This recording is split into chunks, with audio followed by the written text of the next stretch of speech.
సహజాన్ని కాపాడిన చిన్నారి. ఒకప్పుడు ఒక చిన్న గ్రామంలో మంజు అనే బాలుడు ఉండేవాడు. అతనికి ప్రకృతి అంటే అమితమైన ప్రేమ. ప్రతి ఉదయం పక్షుల కిలకిల రావాలు విని లేవడం, చెట్ల క్రింద ఆడుకోవడం, పూలతో మాట్లాడుకోవడం అతని అలవాటు. ఒకరోజు గ్రామానికి బయట చిన్న అడవిలోకి వెళ్ళాడు. అక్కడ ఒక చిన్న పక్షి రెక్క విరిగి బాధపడుతూ కనిపించింది. దానిని చూసి మంజు హృదయం కరిగిపోయింది.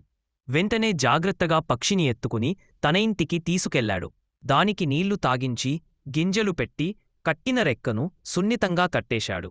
కొన్ని రోజులు తరువాత ఆ పక్షి మళ్లీ ఎగరగలిగింది. ఆ రోజు రాము దానిని అడవిలో వదిలాడు. పక్షి ఆనందంగా ఎగురుతూ ఆకాశంలోకి వెళ్ళింది. మంజును చూసి మధురంగా కిలకిలమని కృతజ్ఞత చెప్పినట్టుగా శబ్దం చేసింది.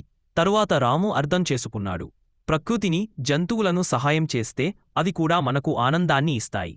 ఈ కథకు చివర్లో మీరు ఇలా మెసేజ్ జోడితే బాగుంటుంది. మనమంతా చిన్న సహాయం చేసినా ప్రకృతిని కాపాడంటే అది పెద్ద మార్పు తీసుకువస్తుంది.